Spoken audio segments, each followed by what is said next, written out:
what are the ways that a parent can drive or guide their kids so that they can find the best fit school? Obviously, you're like, I want to go to Harvard, MIT, Stanford, whatever, Northwestern, pick a name, but that might not be the best answer. So what are the things that parents can do, and what should the kids be focused on to get to the best fit school, as well as, creating what you said is their own movie and their own production facility? So what EQ skills do they need? What other soft skills do they need to hone in order to get to their ultimate goal of kind of maximizing their potential? Right. You mentioned about two kids at first, right? One's dyslexic. For example, one of my current students, he's a high school senior. I've been coaching him for over a year and a half so far. I coach kids that last 5 years in terms of our working relationship, or just a couple of months, right? But sooner to come in earlier. One key to success, I could with confidence say this, because I see it over and over and over again. It pains me to see that. These are not my clients, right? They come in thinking like the kid is like a hotshot, or, super good, very competitive, high achiever. Oh, great, fantastic grades, strong rigor, 1,000 APs, IB courses, activity this, captain, blah, blah, blah, president. And then, but when I take a look, their perception is different than my perception, because I come in like a chief surgeon in a hospital, right? I could do a surgery in 1 minute. It could take you 17 hours, you still fail. So I know exactly what to look for. It's like, things don't exactly work like that. Then I got to be very polite with them, and then I cannot change their history. What I find very often is that oftentimes the greatest mistake, the biggest mistake, and I wrote another article published 2 weeks ago by the Horizons Family Office and Investor magazine. It's on my website. You could just take a look. In fact, I encourage our parents, right? Go to the high schoolers page. It's so insightful. It's got a bunch of articles in my talk with Harvard Business School Association that'll give you additional insight, not covered in this talk. So you have to really start early, because a human being, if you start off with some bad habits, right? And now parents are beautiful. Parents are very loving, right? It's just that parents, when you become a parent, you don't have experience becoming a parent. You don't have experience, right? You could be very successful. You could be worth $300 million, but you're not an expert parent. Let's face it now, okay? You could be very loving. And I see mistakes and dumb advice thrown around all the time. And they fight. I see it from the inside within families, right? I'm brought in as a chief mentor for the family. And my job is to really bring up the best outcomes for the students, and also give the parents and the kids peace of mind, and also help them indirectly, tactfully enhance their relationships. So for example, another student, right? The parent, it's an ultra net worth CEO. He comes in, he's got a PhD in engineering from Stanford. And of course, get my kid into Ivies and other schools. Yeah. I mean, the students I coach over the past couple of years, all of them got into Ivy League schools, okay? I picked my students, but it's not that easy. I tell you, it's very competitive. And then all of them, the first draft essays, for example, they suck. They really suck, right? So my editing team, sometimes I brought in even my daughters to give them the coaching, but I do all the coaching myself. It's really about the quality of your story that's attractive to the school. I'm going to reverse engineer with you, okay? So when I start coaching kids, right off the bat, I don't talk about what I want to major in. What are you studying? That's boring. That's just trees. But I want them to see through the forest for the trees. That's where I see lots of mistakes made by lots of families, right? Including families that go to the top private schools in New York City, in Boston, in Silicon Valley, in also international, right? They don't see the forest for the trees. Is that once kids, right, lucky enough to get into schools, get into these very competitive Ivies and Stanford, MIT, Berkeley Engineering, et cetera, I see it. A good fraction of them actually are stressed out of their minds. Yeah. Are very anxiety-ridden. Some are depressed, a few even worse. Now, do the families and parents talk about that? No, it's face, it's social currency, right?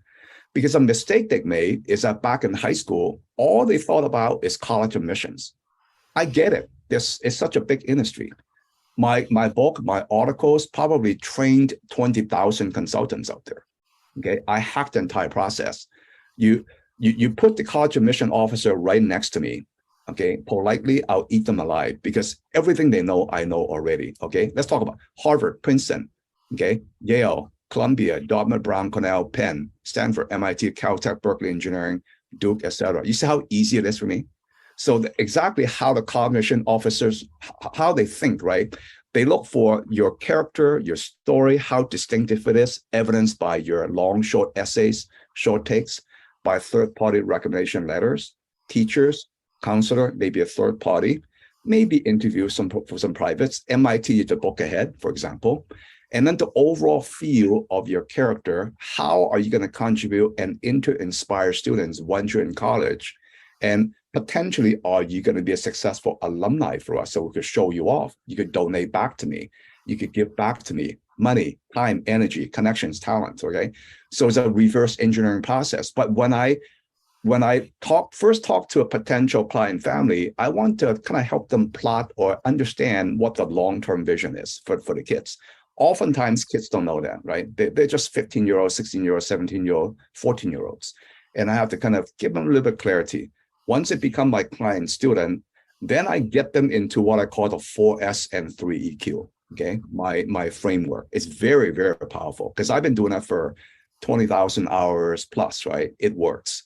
Your visionary story, including your character, sum of habits and choices, okay? So important. Your belief system, okay? Empowering, not limited, because people got limiting beliefs that are subconscious they don't know about. I have to lift them out, replace them, right? I do that all the time. Second thing is a state of mind management, your emotional, mental state of mind management, intellectual state of mind management, a bit of spiritual as well. Because we're not just physical beings, right? It doesn't matter what religion you have, whatever, no faith or a faith, but we're spiritual beings as well. Third is strategies, your academic strategies. I help people pick classes along the way, kind of pick the right thing to do and explain to them why and train them to beef up the skill. Okay. Smart people, you have a performance goal, you always have a learning goal. Okay. Unless you know everything about a particular subject or subtopic, then you have nothing to learn. You're God, no one's God. Okay. But there's always something to learn. It's humility, right? Jeff Bezos said that the most important skill you have, the third richest person right now, is intellectual humility. Okay. Curiosity, learning, growth, just learn, and grow, right? And then so strategies, and then of course, college search, college planning, college application, college admission strategies, activity strategy during school year, during summers. Students' lives are seasonal. Your life is not seasonal. My life is not seasonal. Chantal's life is not seasonal, but students' life is seasonal. Okay, one summer passes, and then the first term, maybe trimester, maybe semester, and then the next summer comes, and then the next year, the next summer comes, the next year. Their lives are seasonal. There are a lot of decisions that have to be made. And oftentimes families don't know what decisions they need to make. I have to guide them as well. It's very, very complex. On my high schoolers page on 3EQ, I got 3 phases: preparation, application, post-application, 24 line items. These are your ingredients for success. So long-winded answer to your question. Let me ask a question here. People assume automatically when a student gets into an Ivy League school that everything's fine. Yeah. The reality check. Give some feedback on that, because I think when you mentioned it, how parents focus just on getting into the top schools. I know we did. Our daughter was very fortunate, very successful. We're very happy with her. She's right. in school in Paris now. And I think we did open up and have a lot more fun with her as family. But right. share that with families about that one thing about just going to an Ivy League school. Right. Absolutely. Very good question.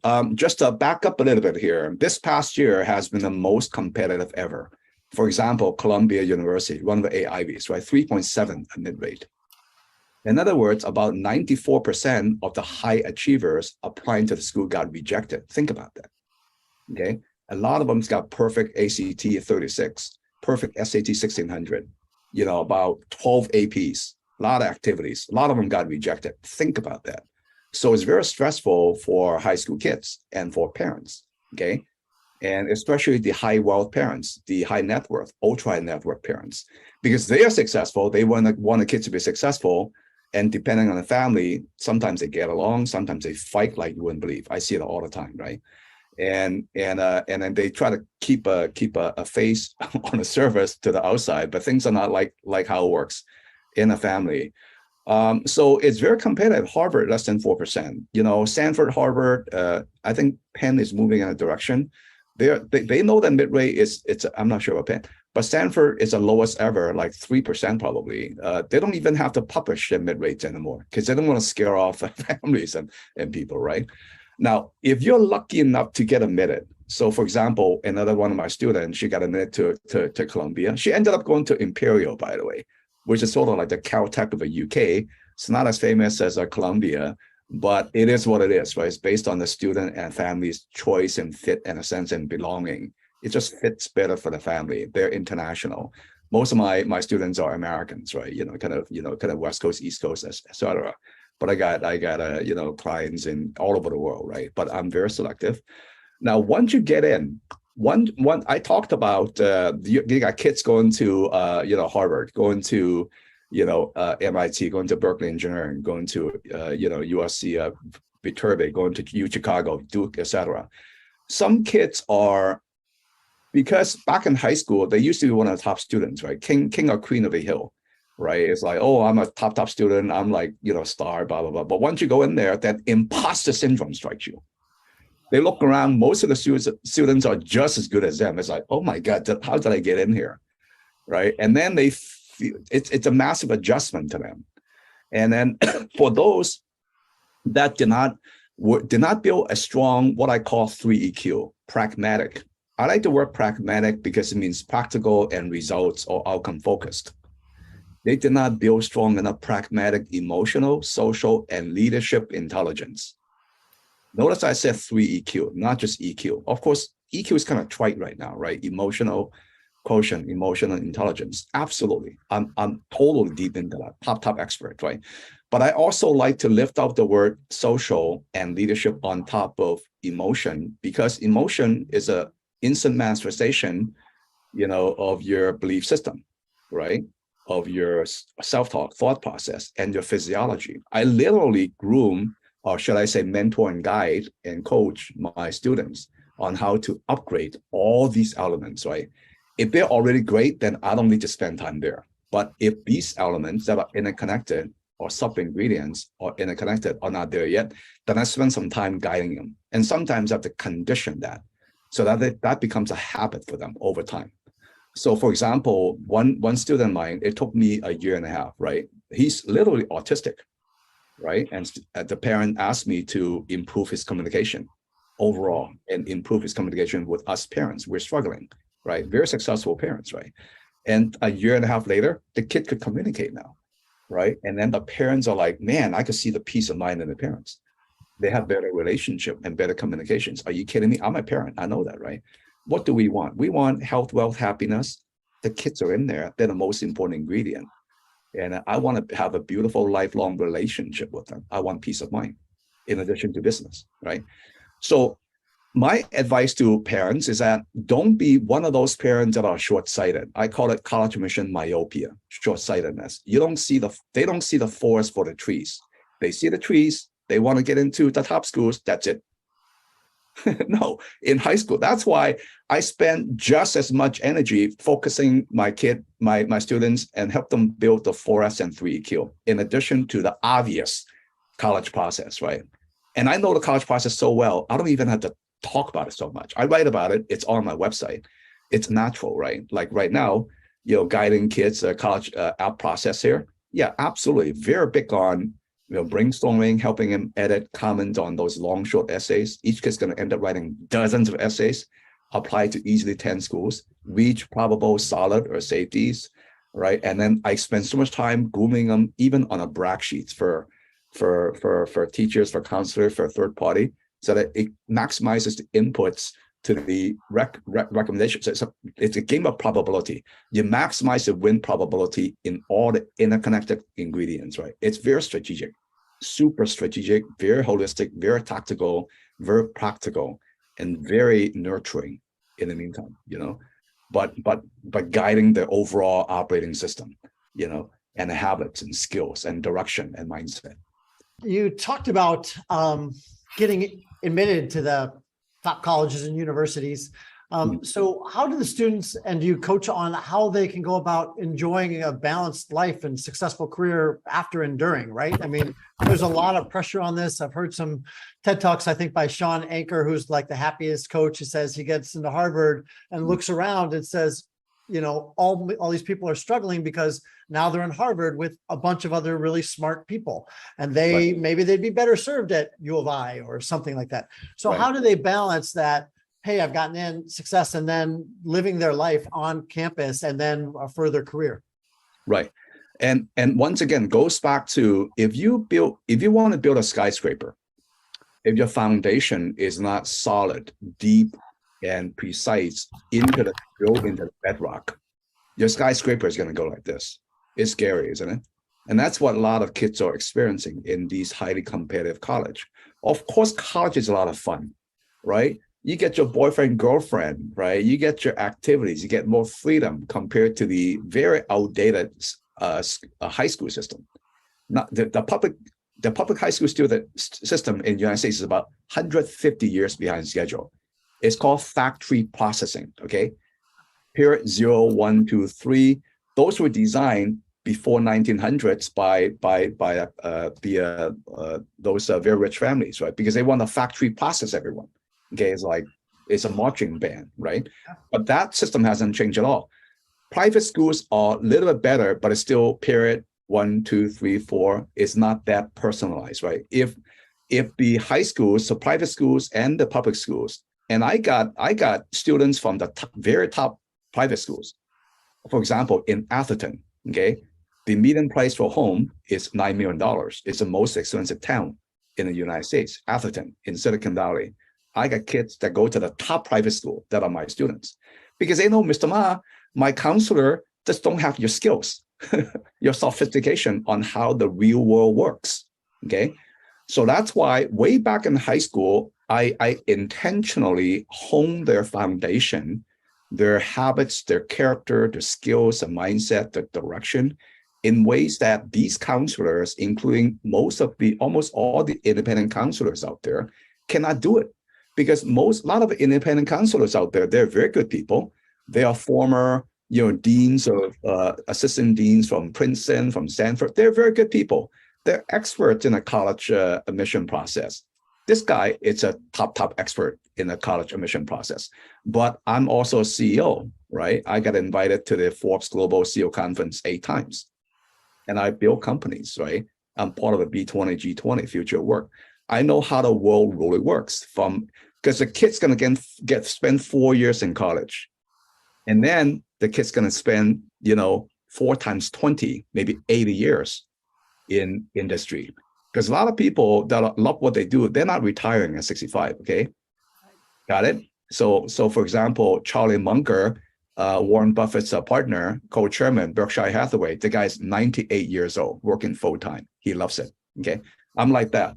Why should I start working what I want, passionate, contributing, and inspiring the society? Yeah, so kids are, especially Gen Z right now, they're very missionary. They're purposeful. They're practical. They don't know 9/11, but they went through the Great Recession. Okay, they're different than millennials. I'm telling you. In fact, Gen Z and Boomers got some similarities. Of course, I joke with the Gen Zs, right? I'll arm wrestle you anytime, right? And so all those ingredients, you have to build a strength, right? So then if you have the right personal operating system, what I call it 4S and 3EQ, entering the top competitive college, things are much easier for you, right? My students, the ones that have been with me for quite a while, they look around over time, they're more relaxed. They get their 8-hour, 9-hour sleep. They tend to get more things done with less. They feel clear. They feel they're contributing and as a better leader. As a leader, you make more money too. You're more impactful. Hello, right? And of course, once you're in college, then don't hesitate to take advantage of all the resources. Part of the skills is resourcefulness. Okay, I would say your resilience, elasticity, okay, resourcefulness, adaptability, tenacity, on top of your soft skills, right? Compassion, empathy, and your critical thinking, strategic thinking, a bit of creativity, communication, right? One-on-one, public speaking, of course, first-person essay writing, right? You learn quite a bit about expository third person from school. I don't need to teach you that. Collaboration, teamwork, social, the social part in 3EQ. Those are things I do as well in coaching my students, right? It's a little bit different than almost all other people. That's my take. That's my take, in my opinion. Sounds good. It sounds like, and I think you might have said this, but it sounds like you're almost installing a new operating system on top of these kids so that they're just running better and more efficient. Is that what you would say? I would say not installing a new operating system. It's optimizing their operating system. It's optimizing their mindset, their soft skills on top of the hard skills. Soft skills stick with you forever. Hard skills could get obsolete in a couple of years. It is what it is. The world is very turbulent and ever-changing. The work world is very competitive, okay? And you want to get into Google? By the way, it's a miracle my daughter got Google. Laszlo Bach, the former senior vice president for people operations, or HR for Google, he said it's 25 times harder to get into Google than to get into Harvard as a freshman. He wasn't kidding you, okay? Now it's more like maybe 15 times. Google hires only 0.25%, 1 out of 400 applications. Think about that. Okay, Harvard admits less than 1 out of 20. So do they only hire Ivy Leagues out of Google? No. I remember back in 2003, back in 2003, I met with an independent board director at Google and also met some of my high-level senior executive friends in Google. I actually interviewed for the position. Lo and behold, he told me, Jason, we need to hire a VP for Asia Pacific for Google. I said, sure, I raised my hand. And ended up they hiring someone better than me, right? I said, we need some help in China, other places here. But along the way, I met a lot of people and I learned. Back then, about, was it 19 years ago? Google hired only from 15 schools way back then. But today, they're very open. They hire from everyone. They just want to get the best candidates, okay? So different thing. There's separate subject. Yes, I want to ask a question about your 3EQ, your mentoring coaching program, because we have people in the audience here who are on the boards of different private schools and some of the public schools. Can you tell them what makes your program, your coaching program, different than some of the other programs that people see out there? Sure. When it comes to, because the media and all the conditioning the media does, and then all the college consultants stuff, all they talk about is really college admissions. You read articles all the time, right? The worst is Operation Varsity Blue, right? Rick Singer, the crook, right? That in fact some parents are unfortunately in jail for doing some things that are very unethical. Right. I even wrote a Forbes article 10 years ago about college application cheating is a learning moment for China, or something like that. That was not my headline. The Forbes managing editor, he had more creative, provocative headlines, right? I even wrote an article called When to Say No to Harvard. Harvard didn't like that, by the way. One of the guys wrote me and said, I don't like that. But it's really about, I talked about the difference between research universities and liberal arts colleges and all the controversial BS rankings out there. Because people don't read the methodologies. But when you understand the methodologies, you go, oh my God, what a joke that is, right? I respect all of them because they're just commercial operations. Way back then, China even thought the US news and reports were an official government document. They're not. It's just a for-profit commercial operation. I respect them tremendously. I use that as well as one input, but under my own discernment, right? I think going back to your question again. What's your question again, Chantal? What makes your 3EQ coaching? Okay, right. So it's actually very simple. In addition to, because this audience is more, I guess, parents with high school kids and maybe college transfer kids, right? Of course, college counseling, okay? Because most high net worth, ultra net worth parents, right, want kids to go to the best schools. Obviously, same here, okay? And I got, in fact, of all the Ivies, I got the most kids admitted to Harvard and Penn and Cornell. Of course, Princeton, Columbia, Dartmouth, Brown, Cornell, and all other schools, right? And go real deep in college process, planning, application, admissions, right? But I won't have time to explain in this talk, but I encourage you to go to 3EQ.com, ThreeEQ.com, Just go to the high schoolers page. It's pretty detailed there in terms of methodology and all that. So college counseling. But on top of that, but integrated with the college process in high school is once again my 4S and 3Q one-on-one mentorship coaching framework. Okay. You integrate that and raise your visionary story, your character, okay, your belief system, okay, empowering beliefs, not limiting beliefs, okay, not kind of longer term, lifelong impact thinking, in addition to short-term goal achievements, right? Of course, right? Short-term, medium-term goal achievements, college admissions, but build a strong foundation in your rising skyscraper so that you do well, more efficiently, more resourcefully, with more fun, more joy, better peace of mind, better relationship. And that's where the 4S and 3Q model comes in. Visionary story, state of mind management, strategies, soft skills on top of hard skills, execution, getting things done.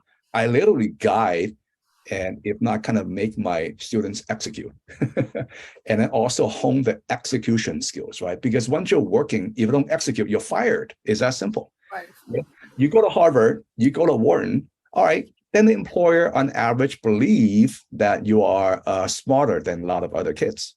The doors are open to you. But once you get in, you better perform with good conduct. If you don't perform with good conduct, you're fired. It's that simple. All employers care about, and I could tell you one of the line items in the policy recs we provide to the presidents and prime ministers and the governments in the G20. We get the attention, by the way, at the B20, G20, okay, is really employable skills. That's what employers care about, right? That you better perform. If I don't care if you graduate from Stanford, you don't perform, you're an asshole, then you're out, okay? I mean, we'll be compassionate escorting you out, but we're going to fire quickly. That's what smart employers do. Smart employers hire carefully, but fire quickly. Separate topic, okay? So 3Q, pragmatic, emotional, social leadership intelligence. That's what I do, right? Everything's integrated. It's an integrated process. So I call it integrated outcomes, short, medium, long term, life with lifelong impact, higher. With better relationships in family, around you, in community, in school, in employers, internship, and jobs later, nonprofits, if that's what you want, and peace of mind. At the end of the day, in a family, especially for parents, what they really look for is really peace of mind, especially for the very wealthy families. Yeah, I'm going to bring up another thing. And I've asked this in the past, it's the B20 and the G20 and the impact that has on businesses going forward, because a lot of the people coming out of these elite schools, they climb the corporate ladder and want to go off into their own business. It's important to know what the terrain looks like going forward. Can you share that with our audience? That's an absolute separate topic. The G20, B20 this year is especially interesting, as you can imagine. The Russian war, yeah, the turbulence, the deteriorating relation with China. I'm going to be there, by the way, in Bali in a month and a half. It's crazy, right? So the B20 summit leading to the G20 leaders summit, everyone's going to be there. So the Prime Minister of India is going to speak in our summit because we're handing off from Indonesia to India next year.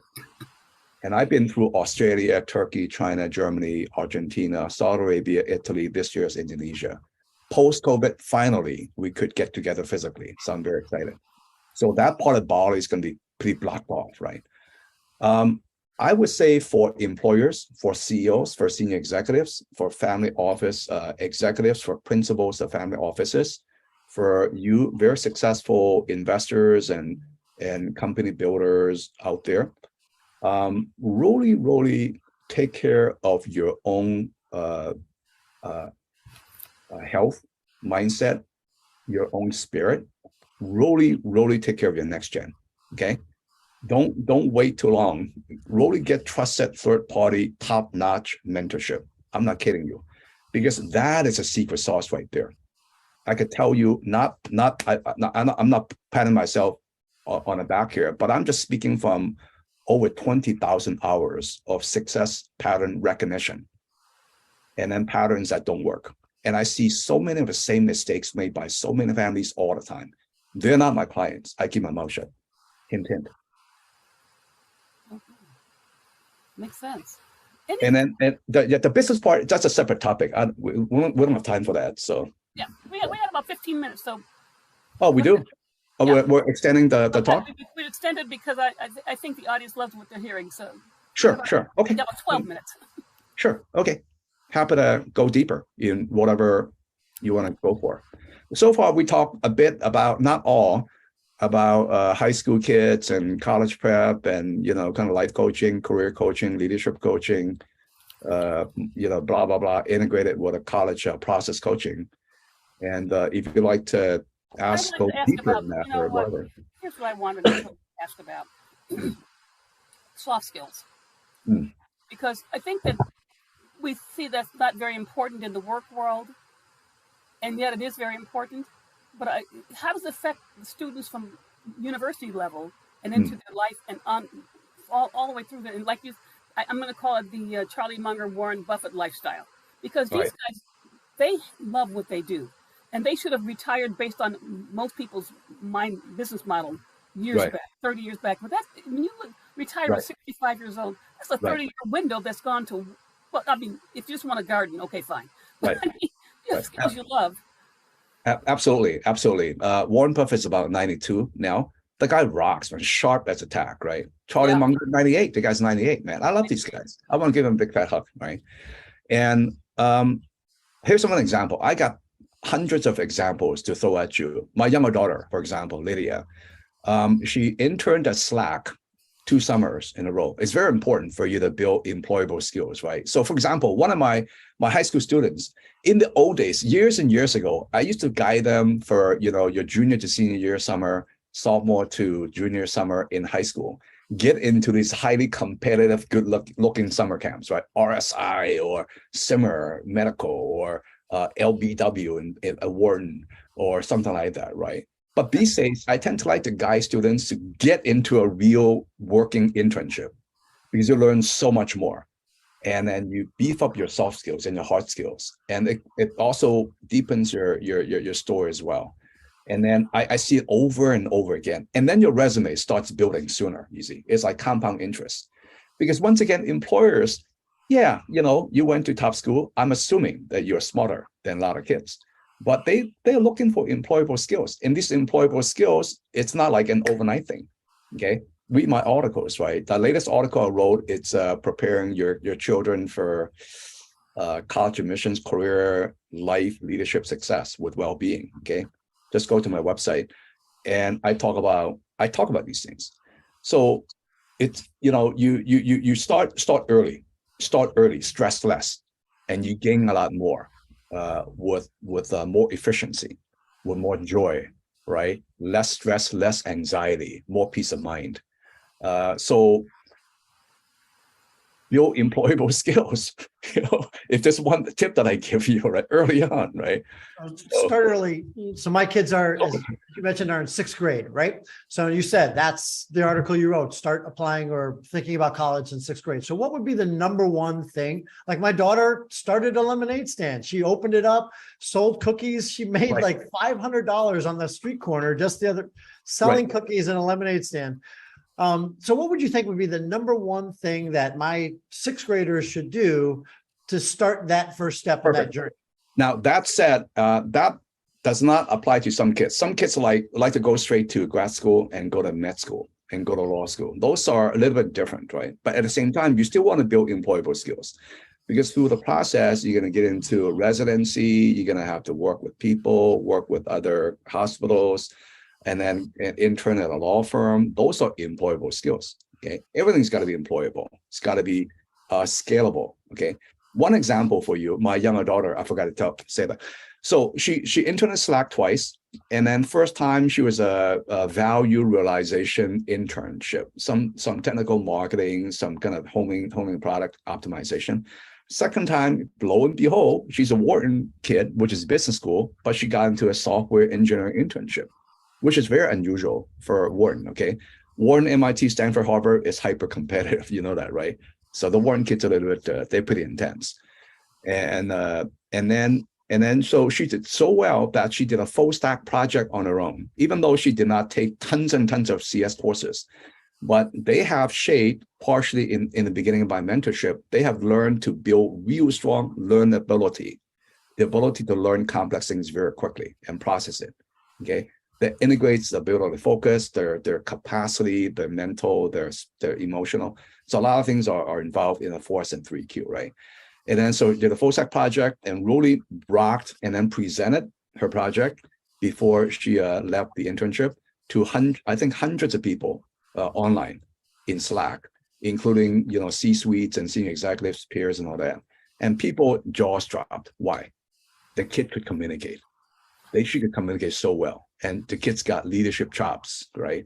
And it's like, man, and then ended up she's got C-suite people who wanted to mentor her. They raised their hand, and because a lot of the older folks with gray hair, like me, you and me, I'm actually a tail end boomer. I know I look like I just graduated high school. It's my favorite bad joke, right?